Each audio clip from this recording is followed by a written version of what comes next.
Mahala rito sa tender. Hey, bagay.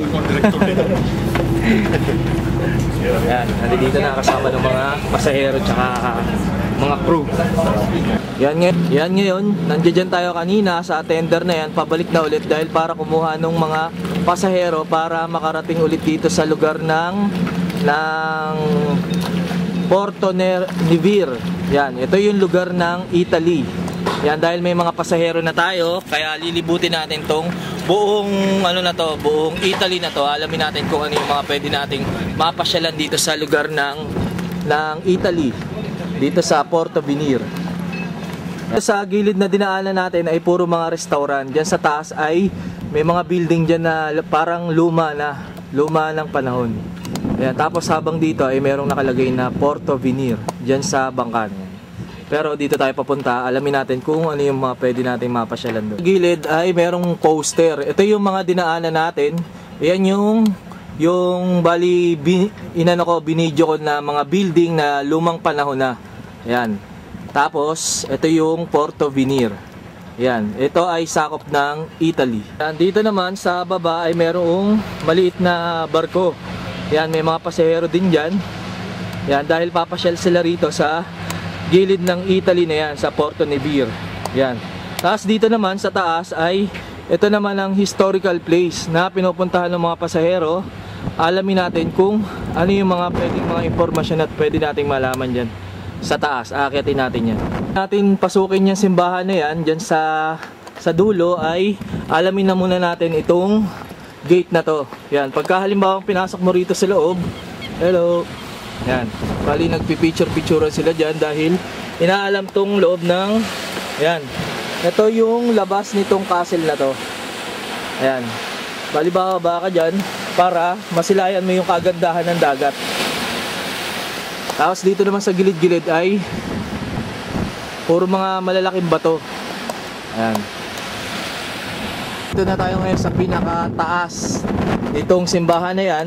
Ito namang baba ay nandito naman yung barko natin. Ayun, napakalayo na. Dahil tender tayo ngayon. Tender ang sinakyan natin. Ayan, tapos dito naman sa loob alamin natin kung ano mga pwede natin mga video dito.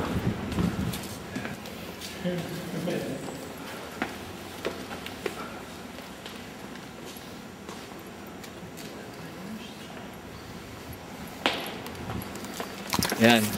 Yung loob pala na yun ay mukhang merong okasyon na mangyayari. Dahil merong ikakasal dyan sa loob na yan. Kaya merong mga preparation na ganong klase. Dahil mamaya siguro ay mag-uumpisa na yung kasalan dyan na dyan gaganapin. Dito sa simbahan na yan. Tapos alamin naman natin kung ano naman ang pwede nating mapasyalan banda ron. Sa dulo, babalik tayo ron. Alamin naman natin kung ano naman to. Simbahan din pala. Ngayon nakakyatin natin to dahil dun banda ang city. Yan. Dahil dito kasi sa lugar ng Italy, dito sa Porto Nevir, ay bulubundukin. Yan na yung inakyat natin at aakyatin pa natin hanggang dun sa dulo. Dahil itong lugar na to ay noon pa ginawa. Noong, ano pa to? Bali, itsurang castle kasi ang pagkakagawa noon. Naman yung isang simbahan na sinasabi ko kanina. Ayan, na-videoan na natin, nalapitan na natin. Pagkatapos natin puntahan yan, di na natin lalapitan kasi mukhang sarado naman. Mukhang wala rin naman tao sa loob. Pupuntahan natin itong lugar na yan dyan sa taas. Ayan. Itong lugar na to ay parang napakahirap puntahan ng mga tao dahil puro mga paakyat pataas ang mga lugar dito. Dahil itong lugar na to ay puro mga bulubundukin. Ayan. Paakyat tayo dyan sa taas. Halos nandito na tayo sa pinakatuktok ng bundok nitong Italy. Dito sa Porto Nevir. Tapos dito tayo pupunta. Dahil alamin natin kung ano meron dito sa loob. Ayan, papasokin natin yan. Kung ano meron dito. Ito ang castle. Ayan, magtsura ng loob na yun. Dito may poster dito. Andito tayo kanina. Ayan, nilakad natin yan habang may mga matataas na building dyan na lumang panahon na. Ayan. Tapos dito naman banda ay ito rin. Porto Niver. Yan, nandito tayo, pinuntahan natin yung simbahan na yan, umakyat tayo dyan. Tapos, nandito naman tayo ngayon sa castle na to. Yan, dyan sa loob. Yan, ito ang kagandahan ng Porto Niver dito sa Italy. Yan. Tapos ngayon dito, may pasukan din dito sa loob. Yan. Pero bago ako pumasok dyan, meron munang entrance. Magbabayad ka dyan sa loob para malaman mo kung ano pa yung mga impormasyon na pwede mo malaman dyan sa loob ng castle na to. Yan. Papasukin mo yan doon. Alamin mo pa kung ano yung mga pwede mo pang makita dyan sa loob. Ayan, sa taas ay napakaraming ibon na nagsisiliparan.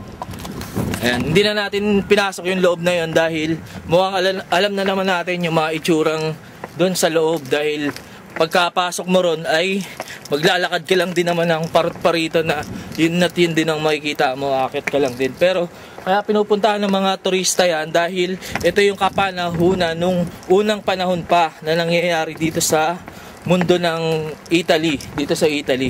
Yan, mga ninuno pa nila yan na noon na nabubuhay yung mga ano rito, mga sundalo. Yan, mga legend nila rito, mga warriors. Nandito na tayo sa pinakatuktok nitong bundok na to dito sa Italy, sa Porto Niver. Yan ang kagandahan nito, Porto Niver dito sa Italy. Habang yung barko natin ay andito, nasa gitna ng dagat. Yan. Tapos alamin pa natin kung ano pa yung mga pwede natin malibot dito para ma-videohan natin itong lugar ng Italy. Yan, habang may mga tao dyan. Man ay merong information na poster na pinapaliwanag dito kung ano yung mga lugar na pinupuntahan natin ngayon. Yan, may mga number yan, tapos aalamin mo rito kung saan dito, kung anong ibig sabihin. Kaya lang hindi natin maintindihan dahil salita to ng mga Italyano. Yan, dahil nasa Italy tayo. Yan, andito tayo ngayon sa castle ng Italy dito sa Porto Niver. Yan. Naman yung labas ng castle na pinasok natin kanina. Tapos yung gilid niyan ay yan, dagat. Yan, napakataas na ng nakit natin. Ayan, halos andito na yung mga tao. Ayan, yun na sila. Gumagala dyan sa gilid ng castle na yan. Habang andito tayo kanina, dyan sa simbahan na yan. Pero maya maya ng konti ay may okasyon dyan na mayroong dalawang mag-asawa na ikakasal. Yan, dyan sa simbahan na yan. Sa pagpasok natin, yan yung gilid ng ng tower na yan, dyan sa castle na yan, ay dito sa gilid ng castle na yan ay ito pala yung mga libingan.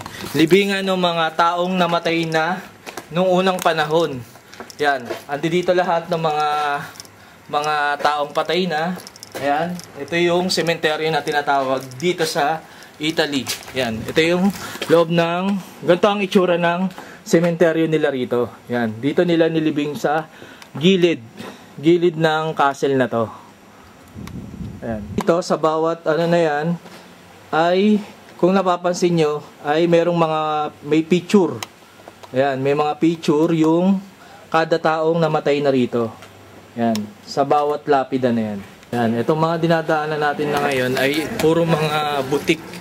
Yan, itong mga lugar na to ay puro mga butik na, yung mga gilid-gilid dahil dito pumupunta yung mga pasahero na dito pumapasyal para makakita nitong mga iba't ibang mga paninda na pwedeng bilhin lahat ng mga pasahero dito. Sentro nitong city na to ay banda rito ay mayroong monumento.